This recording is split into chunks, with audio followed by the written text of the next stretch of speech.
Assalamualaikum hororis. Jumpa lagi di channel RMB Mistis.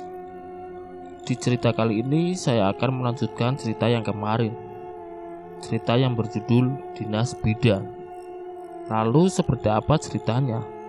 Langsung saja, dan ini dia part 3, Dinas Bidan.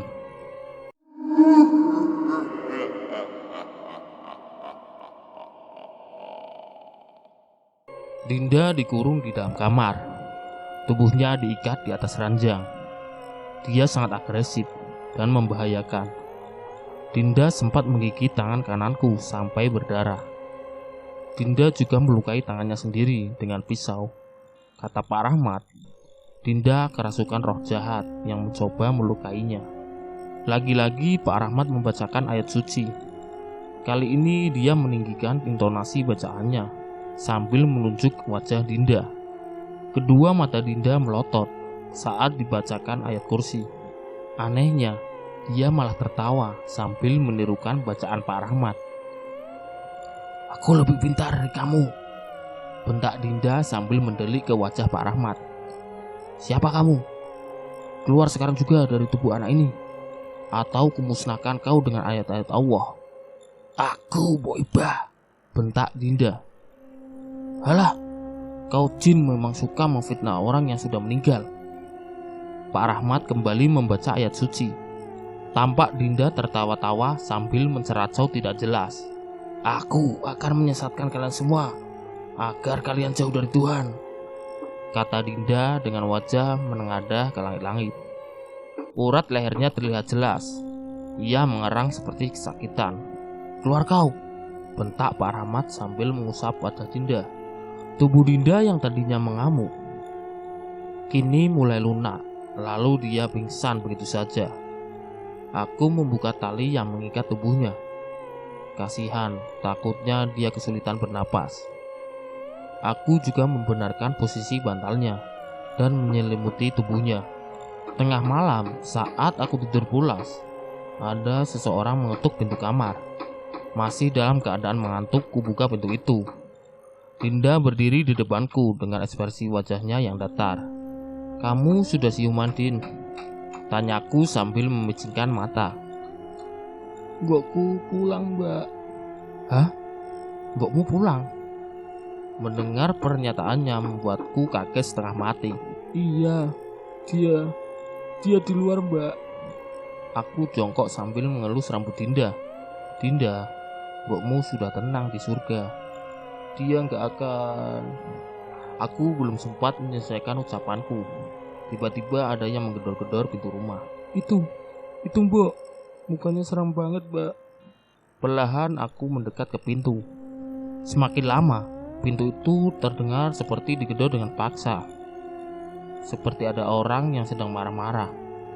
Anehnya, saat kuintip dari balik jendela, tidak ada siapa-siapa di luar. "Mana? Gak ada," kataku pada Dinda.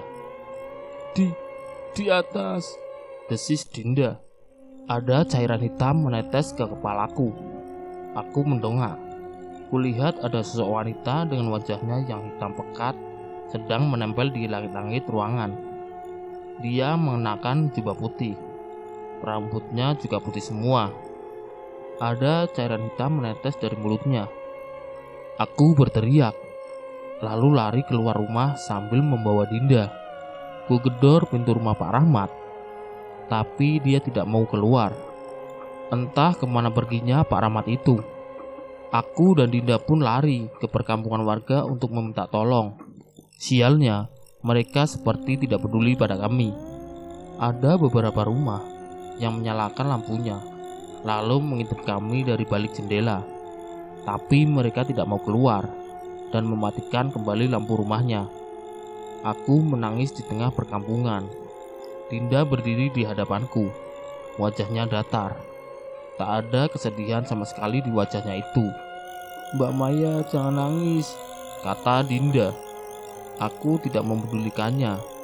Aku tak tahu apa yang harus aku lakukan sekarang.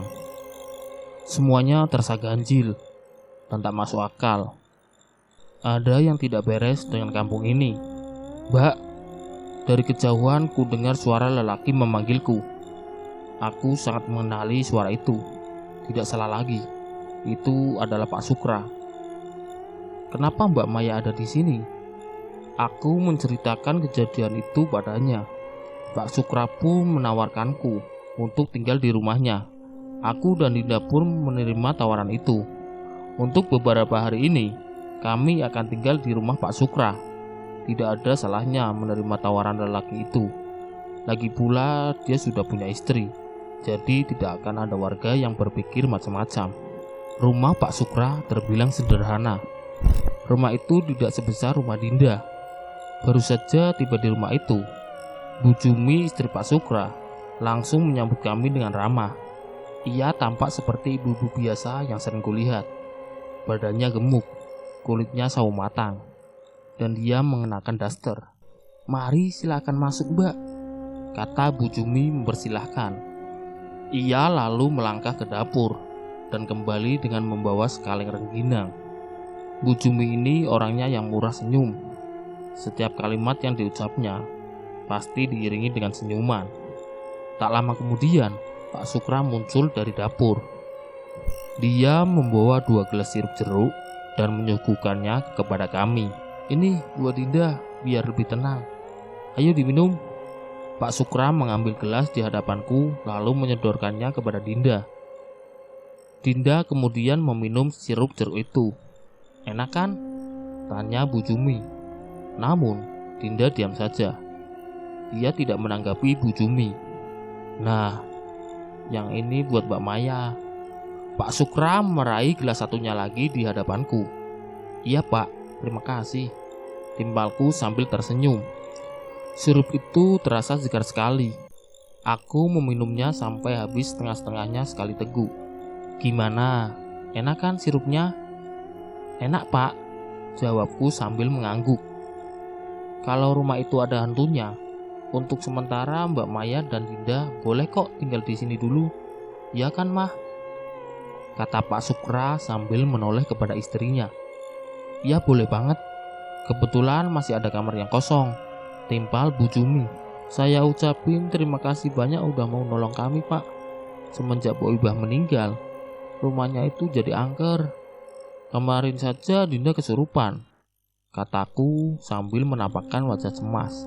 "Nanti saya bantu buat usir hantu itu. Kebetulan saya punya kenalan yang bisa mengusir hantu," ujar Pak Sukra sambil menatapku. Aku mengangguk. Dinda dari tadi hanya diam sambil menatap Pak Sukra dengan tatapan datar. "Kamu baik-baik aja kan?" tanya Pak Sukra kepada Dinda. Dinda tidak menjawab apapun. Mungkin Dinda masih sedih kehilangan Boknya. Aku mengusap kepala Dinda. "Ya sudah, semoga kamu bisa cepat mengikhlaskan kepergian Bokmu ya," kata Bu Jumi. Kami lalu diantar ke kamar oleh Bu Jumi.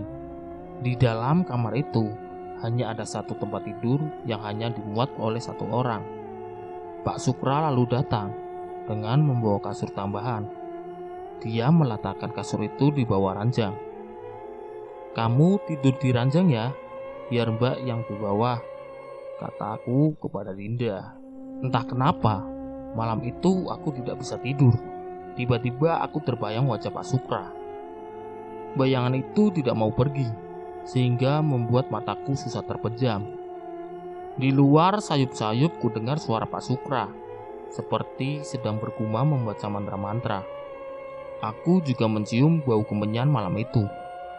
"Mbak Maya," Pak Sukra memanggilku dari balik pintu kamar. "Iya Pak," jawabku. Seperti ada yang mengendalikan tubuhku. Aku menghampiri Pak Sukra. Dia berdiri di depan pintu sambil tersenyum. Dia mengelus rambutku, lalu menyentuh pipi kananku. "Maukah kamu menjadi istri keduaku?" Aku pun mengangguk. Benar-benar seperti ada yang mengendalikanku. Aku tidak mau menceritakan apa yang selanjutnya terjadi malam itu. Semuanya seakan tak terkendali. Rumit dan susah dijelaskan dengan akal sehat. Pak Sukra ingin mengawiniku. Dulu aku tidak pernah percaya dengan kebenaran ilmu pelet. Tapi semenjak kejadian malam itu, aku yakin kalau Pak Sukra mencekokiku dengan ilmu pelet. Paginya aku dan Dinda langsung pamit pulang tanpa menceritakan apapun kepada Bu Jumi. Aku sendiri masih dalam kebingungan, entah antara sadar atau tidak. Wajah Pak Sukra masih sedikit terbayang-bayang. Rasanya aku ingin selalu berada di dekat Pak Sukra. Namun, di sisi lain aku merasa bersalah kepada Bu Jumi. Kejadian malam itu benar-benar di luar nalarku. Pagi ini aku tidak masuk kerja karena tiba-tiba badanku demam tinggi. Aku juga sudah minum obat, tapi demamku tidak kunjung reda. Sekarang tubuhku malah menggigil. Wajahku tampak pucat saat kulihat di cermin. Kantung mataku juga mendadak hitam. Segera aku benamkan diri di atas kasur. Semakin lama tubuhku malah menggigil. "Dinda!" Dengan suara serak aku panggil Dinda. "Iya mbak," sahutnya dari luar. Ku dengar langkah kakinya mendekat ke kamarku. "Mbak sakit?" tanya Dinda sambil melongakkan kepala dari balik pintu. Iya Dinda, kalau kamu nggak keberatan, tolong ambilkan mbak air hangat ya. Pintaku sambil menggigil. "Iya mbak, tunggu ya." Tak lama kemudian dia muncul kembali dengan membawa segelas air hangat. Aku meraih gelas itu dan menyeruput airnya. "Mbak sakit apa? Sudah minum obat?" Dinda duduk di sampingku. Aku demam Din, sudah tadi. Kuserahkan kembali gelas itu pada Dinda. Semoga lekas sembuh ya mbak, kata Dinda. Dia lalu keluar dari kamarku. Selang beberapa saat, ada seseorang yang mengetuk pintu kamar. Ku dengar itu suara Pak Rahmat. Dia pun masuk bersama istrinya, juga Dinda. "Mbak Maya sakit?" Iya pak. Aku tidak bisa berbicara panjang lebar. Keadaanku semakin memburuk. "Kamu demam mbak," kata istri Pak Rahmat setelah menyentuh keningku. Aku mau ngomong empat mata sama Pak Rahmat, pintaku. "Ya sudah," jawab Pak Rahmat sembari melirik ke istrinya dan Dinda. Mereka berdua pun keluar dari kamar. Tolong aku pak, sepertinya aku terkena pelet, kataku. Pak Sukra terkejut mendengar pernyataanku. "Siapa yang melet kamu mbak?" Pak Sukra. "Bajingan," Pak Rahmat geram. Tolong aku pak, kumohon. "Mah," Pak Rahmat memanggil istrinya. "Iya pak." Wanita itu pun masuk ke kamarku. "Tolong ambilkan kerisku di rumah. Ada di kolong ranjang kita," pinta Pak Rahmat. Iya pak. "Kamu jangan khawatir. Aku akan melepaskanmu dari ilmu pelet itu," ujar Pak Rahmat. Iya pak, tolong aku. Semakin lama tubuhku malah semakin dingin.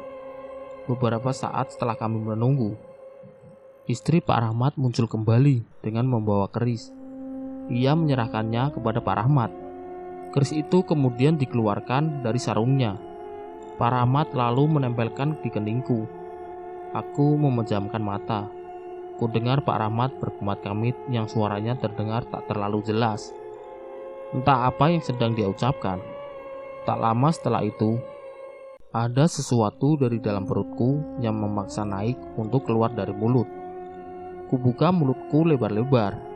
Kedua mataku sampai berair karena menahan sakit. Aku merasa seperti ada benda tajam yang menyayat isi perutku. Saat itu juga, dari dalam tenggorokanku keluar untaian rambut sebesar telunjuk orang dewasa. Rambut itu berlumur darah.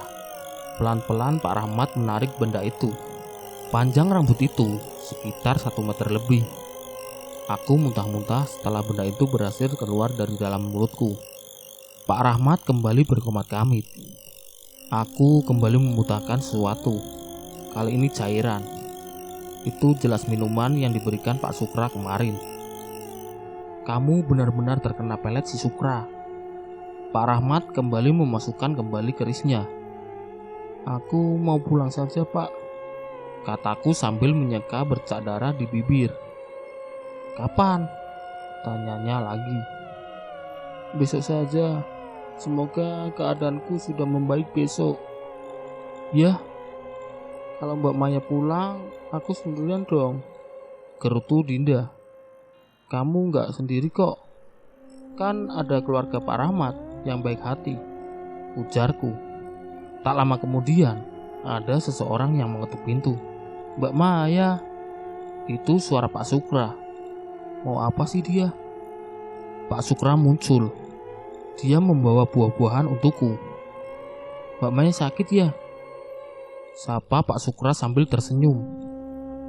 Jangan mendekat kau bajingan. Teriakku sambil melemparkan gelas ke wajahnya. Ada apa ini? Pak Sukra kaget karena tiba-tiba aku marah kepadanya. Jangan pura-pura bodoh kau Sukra. Aku tahu perbuatanmu. Kini Pak Rahmat membelaku. Maksud kalian apa? Tanya Pak Sukra. Kau pelet Mbak Maya kan? Lanjut Pak Rahmat. Hei kau Rahmat, Ustadz Gadungan, Jangan fitnah orang sembarangan ya. Mereka berdua terlibat adu mulut hingga menimbulkan kegaduhan. Saat itu juga Dinda berteriak sangat keras. Ia menggibaskan tangan kanannya. Dan seketika Pak Rahmat dan Pak Sukra terpental. Ada yang merasuki Dinda lagi. Sejak kematian Boknya, aku tahu kalau ada yang selalu mengawasi Dinda. Pak Rahmat meraih kerisnya. Ia kembali berkomat-kamit sambil mengarahkan keris itu pada Dinda. Namun, tampaknya Dinda masih melakukan perlawanan. Bahkan suara Dinda berubah menjadi mirip sekali dengan suara Mboknya. Astagfirullah. Mah, lari. Pak Rahmat meminta istrinya untuk lari. Sementara itu, Pak Sukra masih terkapar kesakitan. Jangan membuat keributan di rumahku. Sekali lagi Dinda mengibaskan lengannya, membuat Pak Rahmat terpental kembali. Keris yang tergeletak di lantai tiba-tiba melayang. Dinda yang mengendalikannya. Ia hendak melesatkan keris itu kepada Pak Rahmat.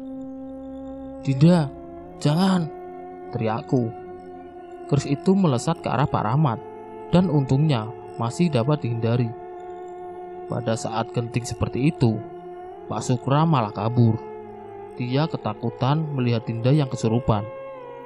Wahai iblis, keluarlah dari tubuh anak ini, bentak Pak Rahmat. Lalu ia berkomat-kamit. Dinda tersenyum dingin. Dia mengangkat kedua tangannya. Seketika saja semua benda di ruangan itu melayang. Dengan kekuatan gaibnya, Dinda melesatkan benda-benda itu ke tubuh Pak Rahmat. Ia pun terjungkal. Kepalanya berdarah terkena benda tumpul. Dinda, cukup, bentakku. Dinda menoleh ke arahku. Kedua bola matanya hitam pekat. Dia lalu berteriak sangat kencang, membuat telingaku terdengung. Pak Rahmat bangkit kembali. Dia merogoh sesuatu dari kantong celananya. Itu sebuah jimat yang terbuat dari kayu. Ia lemparkan jimat itu pada Dinda. Saat itu juga Dinda terkapar dan tak sadarkan diri. Pak Rahmat menyentuh kening Dinda sambil terus bergumam. Entah apa yang dibacanya. Lalu terdengar sebuah benda yang bergetar di kamar Mbok Ibah. Pak Rahmat pun pergi menghampiri sumber suara itu. Aku tidak tahu apa yang dia lakukan di dalam kamar Mbok Ibah. Tubuhku masih lemas dan sulit digerakkan. Sesaat kemudian, Pak Rahmat muncul kembali dengan membawa sesuatu di tangannya. Mungkin iblis di dalam benda ini yang membuat Dinda menderita, ujar Pak Rahmat sambil menunjukkan benda itu padaku. Aku akan membakarnya, sambung Pak Rahmat. Keesokan paginya, kondisiku sudah pulih. Pagi itu juga aku memutuskan untuk pulang. Pak Rahmat memesankan ojek untukku. Sedangkan Dinda tampak sedih. Aku sebenarnya tidak tega meninggalkannya sendirian. Namun, keputusanku sudah bulat. Aku mau minta mutasi dan menjelaskan semua yang kualami di kampung ini. Sekitar jam 8 pagi, aku dan tukang ojek, yang aku sendiri tidak tahu siapa namanya, masih terjebak di jalan yang rusak dan berlumpur. Saat kami sedang susah payah melintasi jalan itu, tiba-tiba dari kejauhan kulihat seorang lelaki yang mengenakan cupluk hitam berdiri menatap kami. Ia membawa sebuah balok kayu. "Siapa itu, Pak?" tanyaku pada tukang ojek. "Gak tahu, Mbak." "Siapa itu ya?" "Wah, jangan-jangan begal," jawab tukang ojek. Lelaki misterius itu lari menghampiri kami. Ia berhasil memukul kepala si tukang ojek hingga terkapar di kubangan lumpur. Sedangkan aku lari ke arah hutan pinus. Lelaki itu mengejarku. Aku menangis sambil berteriak minta tolong. Semakin masuk ke dalam hutan pinus, suasana semakin remang karena cahaya matahari terhalang oleh rindangnya pepohonan. Sesekali aku menoleh ke belakang. Lelaki itu sudah membuka cupluknya. Dia ternyata Pak Sukra. Aku terus berteriak sambil lari sekuat tenaga. Tak lama kemudian, sebuah balok kayu menghantam kaki kananku. Aku pun terjatuh tepat di bawah akar pohon. Pak Sukra mendekatiku. Kulihat wajah mesum itu sangat bernafsu denganku. "Maya, sekarang tidak ada yang bisa menghalangiku." "Bangsat kau! Cuh! Akan kulaporkan kau ke polisi," bentakku sambil meludahinya. Pak Sukra membuka bajunya. Dia lalu merangkulku. Tapi aku mengamuk. Dia berusaha melucuti pakaianku. Sialnya, dia berhasil membukanya. Aku tak bisa melawan cengkramannya. Kali ini aku benar-benar pasrah. Dan saat ia sedang menciumi wajahku, tiba-tiba saja Pak Sukra tersentak. Dia mengerang dan berteriak seperti menahan sakit. Tubuh Pak Sukra lemas. Kuhembaskan tubuhnya. Ternyata ada golok yang menancap tepat di punggung kanan Pak Sukra. Aku juga kaget lantaran ada Dinda yang sedang berdiri di hadapanku. Kedua matanya hitam pekat. Wajahnya penuh urat yang menonjol. "Dinda," desisku. Napasku terengah-engah. Tubuh Dinda seketika lunglai. Ia pun jatuh terkapar di tanah. Sepulangnya dari kampung itu, aku tes keperawanan. Dan hasilnya keperawananku masih utuh. Pak Sukra tidak sempat menyetubuhiku malam itu. Aku yakin pasti Dinda juga yang menyelamatkanku. Bertahun-tahun lamanya aku tidak mengunjungi kampung itu lagi. Entah seperti apa Dinda sekarang. Mungkin Dinda sudah berkeluarga atau bahkan sudah punya anak. Yang jelas aku sangat berutang budi padanya, sebab dia telah menyelamatkan keperawananku dari si Sukra sialan itu. Sobat RMB Mistis, itulah tadi cerita misteri yang berjudul Dinas Bidan. Jika ada kesalahan kata, saya minta maaf. Wassalamualaikum warahmatullahi wabarakatuh.